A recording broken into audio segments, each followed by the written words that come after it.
This changes everything for the Vancouver Canucks as we get major reports coming out of Vancouver that Brock Boeser and the Canucks are not close on an extension, and multiple teams are calling on Thatcher Demko. We're going to break all this down and more later on this episode. Before we get into that, if you're enjoying this daily NHL content and you want to keep up to date with everything to do around the Canucks or the rest of the league, make sure to go down and hit that subscribe button. We'll be here all season long giving you updates.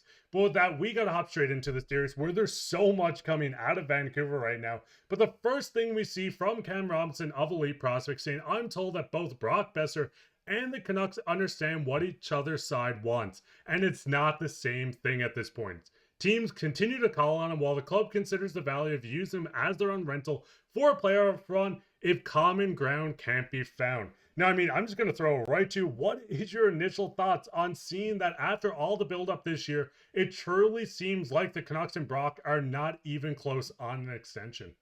This has been rumored for a long time. He's been rumored to go to the Minnesota Wild for I feel like years at this point. Obviously, he's from there, so I guess that's gonna happen with a player, right? But he's been rumored to be traded for quite a while now. We've heard this all season long because this has been looming. The fact that they would either have to re-sign him or trade him at this year's trade deadline, and the fact that using him as their own rental is even up in the air, I think is a bit absurd. Personally, I mean, where the Canucks are this season compared to last season and how they look, it doesn't make any sense for me. I think you would want to trade this player and get some assets in return and maybe flip those assets for something else and then maybe reconvene in the offseason and see if you can sign him. I doubt that would happen, but you have to get something for this player. I don't think, I'm crazy for saying that. I don't think the Vancouver Canucks are going to win a Stanley Cup this year, right? Like, I don't think they have the goaltending to do it this year, and the team isn't playing as good as they were last year. So, why would you just hang around with Brock Boeser as your own rental and miss out on some assets, right? You can trade him and get something in return if you are going to lose him anyway without winning a Stanley Cup. So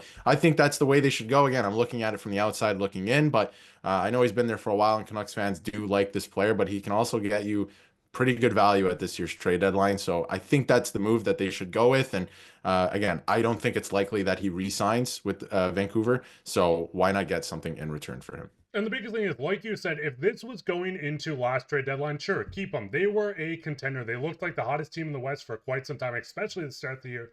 They went out, got rentals in Zadorov, Lindholm, but Alvin has made it pretty clear that he doesn't want to lose players for nothing, and Brock is the final year of his contract. Looking at Brock, we know he's on pace to score over 20 goals again this year. Last year, having a career high of 40 goals, Brock is always going to be a player that can contribute on the scoring end. His defensive game is a little lower than a lot of guys, but Brock is still an offensive juggernaut, especially with scoring goals around the league. But it continues on where Thomas Drance says, this matches what I'm hearing almost exactly. Performance over the next 7 games it's going to matter a lot in terms of shaping their own rental decisions with remaining pending free agents in Boeser, Suter, and Forbort. Once again, Darius, looking at this, do you think the Canucks might go the route? We've seen them move on from JT Miller. They traded him. They got a haul. They got defensemen in return for the first round pick. They've really shaped their team up.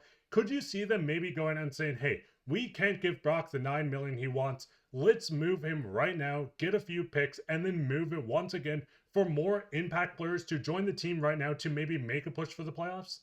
Yeah, that's exactly, honestly, I think you nailed it on the head there. I think that, this is not a rebuilding team. And some people might think that's the route I was going with earlier in the video. Oh, yeah, they should trade him and start rebuilding. No, it's not a rebuilding team. They're just not as good and, not rolling as much as they were last year, right? So when you look at everything that's happened so far this year and the circumstances that you're in, you should trade this player for some assets. You shouldn't lose this player for nothing if you're not going to win a Stanley Cup, right?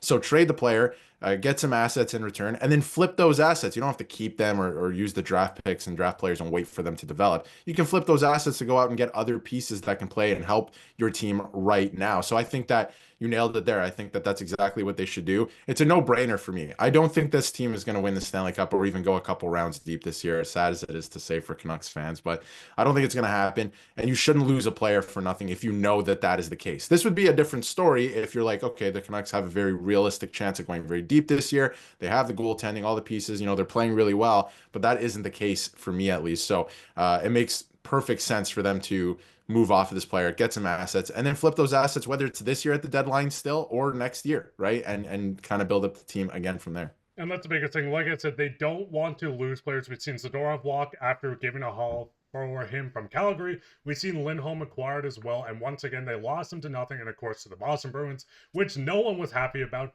But looking at this, what's your guys' thoughts? Would you move on from Brock Boeser, or would you rather keep him as a rental and maybe try to pursue even another deal once the offseason hits? Let us know down below. With that, we get up straight into the second topic. We're on Sportsnet 650 today. We did see Donnie join the Herbo podcast, and they spoke on it. Now, shout out to Canucks Summaries. I'll link that below in the description. But he did a summary on this, going into Demko can't sign long-term due to his injury. Is expected to practice in 2 weeks because, once again, he's injured for the 4th time in less than a year.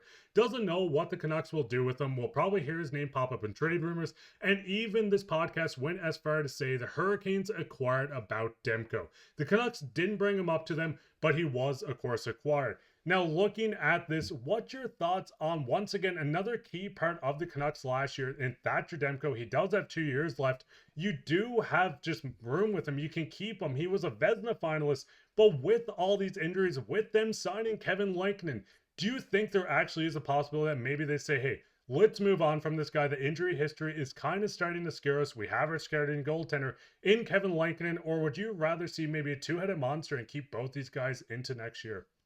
I think ideally you would want to keep both of them. And I mean, Demko is one of the best goalies in the league when he's healthy. We've seen it, right? And he would have been on Team USA if it wasn't for his injury history as well. But that's something you have to take into account and something you have to consider is his injury history and the fact that he's been hurt so many times in the last year. And even that injury dating back to last playoffs where he was like no other athlete, I think it was, has ever had an injury like this. I mean, that's concerning too, right? So it's something you have to consider. But ideally, you want to keep both of them. And I know that they just signed Lankinen to a pretty, expensive deal there. I mean, it's not that expensive. Salary cap's going up, right? And you lock up a pretty good option for yourself. But, when you're thinking of both of them and keeping Demko, I think that it's certainly something, that's up in the air now. I think it's something that they're going to at least consider. Whereas last year, I don't think that was ever the case, right? So I think you do because of his injury history. And it's something you have to look at because if he's not going to play for you, you have to look at other options, right? So it is an unfortunate circumstance there. But again, one of the best goalies in the entire league when he is playing, but he just hasn't been playing.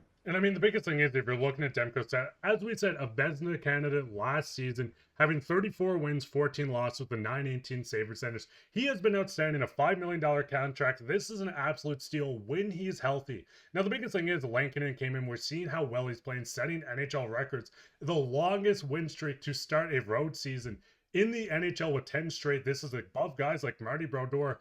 Looking at this, I do think it's going to help where Demko has less of a load to take on. Maybe you go as a 1A, 1B goaltender. Maybe Demko gets less back-to-backs and Lankinen's leaned on more. But I do like the idea of keeping both these guys to go on a run next season. I mean, you have the control over them this year and next year. I think you take it. You take the risk. The worst case, if it happens all this year into next year, maybe you trade him at the start of next year at deadline next year, but I don't think this is a guy you can rush on like Brock would be if you had to move on from him and lose him for nothing.